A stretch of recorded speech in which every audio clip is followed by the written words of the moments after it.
The Johannesburg Stock Exchange has begun another day of trading on a strong footing, along with global markets. Investors around the world are keeping a close eye on developments around the new COVID-19 variant Omicron. For more on this, we are now joined by Makwe Masilela, the Chief Investment Officer at Makwe Fund Manager. Masilela, good morning. Good to have you with us here on the newsfeed. Let's start with Omicron itself and the COVID-19 positive cases in South Africa that are beginning to surge. What are investors looking at, and how are local and global markets playing out? You know, it's more of a bit of a challenge, Thabo, because at some point the markets tend to be looking for direction. It's more of a yo-yo kind of a situation, because now and then you get some fears creeping into the markets, and that gets to rattle some investors.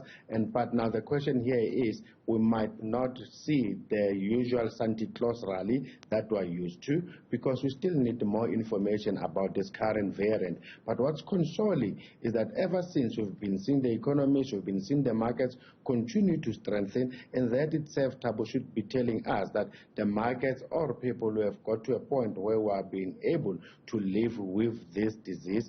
But now the biggest problem, I think, for the markets will be if the new information gets to prove that the current variant is resistant to the vaccines, then I think that's when we'll have serious troubles. So today the market is up, tomorrow is down, stuff like that. So it's more a question of, let's get more info on what is really happening. But as you said, the JSE opened flat, and that's more in line with what is happening with our European peers.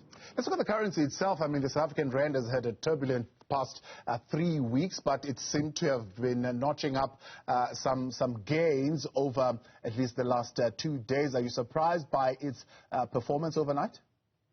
Not really, but even though we've seen that it did dip down to the below 16 level, at some point, early this morning, it was just around 16 again. And the biggest thing here is the USA. We had the US Fed saying, listen, guys, we might have to move faster when it comes to tapering. And if the guys face out tapering quicker, itself tells you that interest rates will be going up much quicker in the US. And now you'll see people run into the safe haven of the likes of the US dollar. And they said the very same thing again yesterday, that come their meeting on the 14th and 15th of December, they'll be looking at tapering much faster. So people run away from riskier assets like the rand to the safe havens like the US dollar and also the Japanese yen. This is what is affecting the rand currently. And also bearing in mind that we are a commodity currency, so anything that gets to be negative when it comes to our commodity prices also has a negative impact on our rand.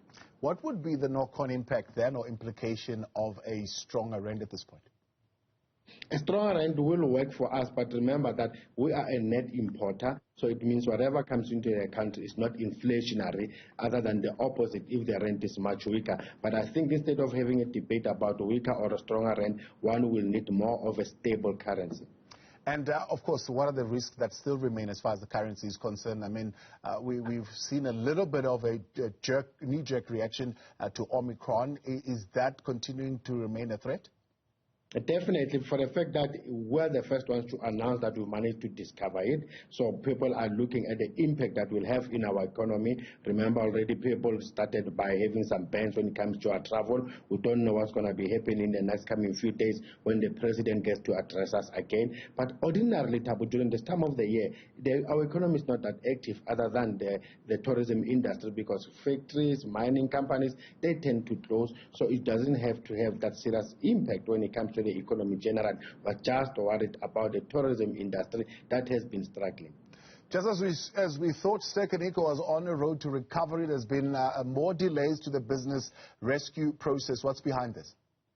Not for the first time, Thabo. October, the guys asked for an extension for end of November. Here we are again, we're supposed to get it. They're asking for another extension, and for the very same reasons that they've got a better offer. And it's understandable to some extent that it looks as if they'll get some capital injections, because they have to consider the new offer, because it's going to be part of their business rescue plan. But we need to note that this is just a plan. It might still not be voted by the current shareholders, which apparently are your likes of your mine workers investment corporation, your Rand Merchant Bank, your Old Mutual. They might not vote for it, but yes, the guy asked for an extension so that they can consider the new offer.